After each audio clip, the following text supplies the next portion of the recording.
Before we can really start analyzing literature, we need to go through the author's toolbox to see what kind of tools authors use to write, not only to help get the message across, but also to make the writing more interesting. Today I want to talk about 3 of these tools: simile, metaphor, and personification.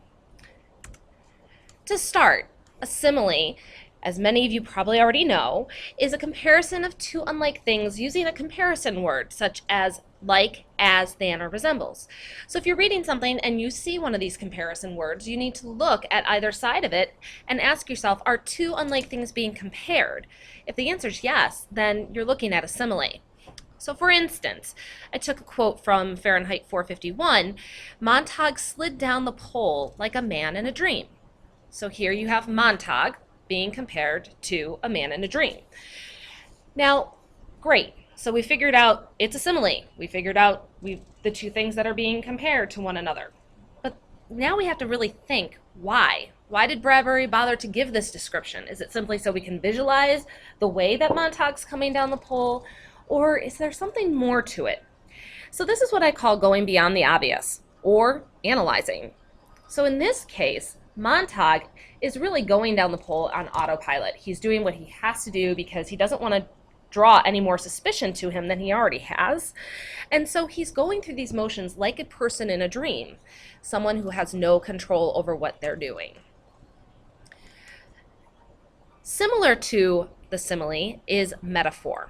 A metaphor, again, is comparing 2 unlike things, but it does not use a comparison word.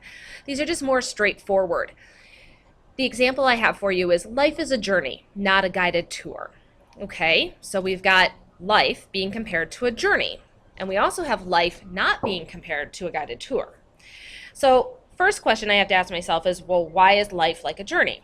Life is like a journey because we go places, we are constantly gaining new insight, new experiences, just like you do on a journey. And also, you don't always know exactly where you're going. You have an idea of where you're going to go, but you might have some detours along the way. Where a guided tour, you have a guide who tells you where you're going to go, when you're going to go, where you're going to eat, etc. They also limit how long you can be at each place. They limit how you get there. You're going to be on the tour bus or on the airplane or on the ship or whatever the case may be. So really, you don't have ownership over that tour. So in this case, journeys are, because they're unpredictable yet predictable, are much more like life.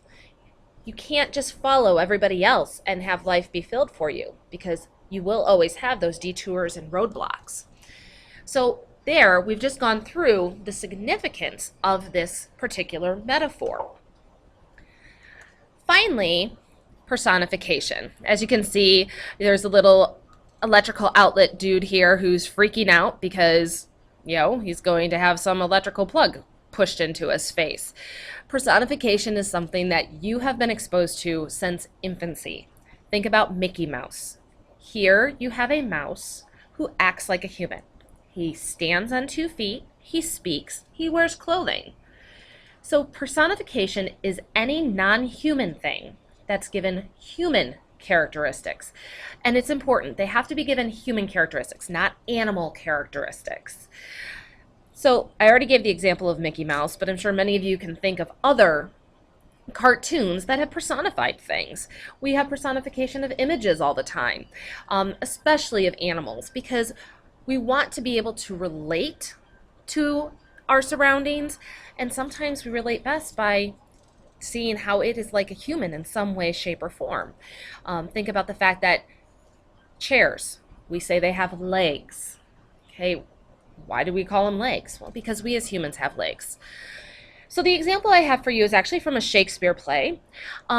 And the example is, Orpheus and his lute made trees and the mountain tops that freeze bow to him when he did sing. Orpheus is from Greek mythology, and a lute is a small type of guitar. And Orpheus was known for his music, so much so that he was able to control nature, which no one can control nature, keep in mind, but his music was so beautiful and so powerful that the trees and mountains bowed to him. Okay, Obviously, trees and mountains aren't literally bowing, but in this particular instance, it's showing the power of Orpheus's music and that it is able to even control nature and have nature bow to him. All right, so now let's put this all together. Here's another quote from Fahrenheit 451. Okay. There was only the singing of the thimble wasps in her tamped shut ears. Okay, this is referring to Mildred and the earpiece radio that is inside her ear and inside the ears of many other citizens in the society. So we've got a bunch of things going on here. Okay, the singing of the thimble wasps. All right, we've got personification. Obviously, an earpiece does not sing, nor does a wasp. But also, we've got the metaphor of this earpiece being compared to a thimble wasp, so a very small insect. So, why? Okay, great. So now we have an idea of the size, and we have this idea that it's got noise going on through it. But why is it compared to a wasp? Well, wasps are ever busy, just like bees, and they're very small, but also they're constantly making that mind-numbing, meaningless buzz that means nothing to us. Okay. Then it says in here that it was tamped shut in her ears, meaning that this little earpiece is shoved into her ear, preventing her from devoting her full attention to what a human in her presence is actually saying to her. Furthermore, the dichotomy of nature and technology is present, reminding us that there must be a balance between the two. A dichotomy is when you have two opposites being used close to one another, in this case, nature and technology, to really emphasize a purpose or a theme. Okay, so this little thimble wasp, which is a radio, is always in her ear and constantly infesting her ear and her mind with mindless noise, which makes it so that she is not able to be a true human as we know humans today. So I hope that this was a good introduction to simile, metaphor, and personification.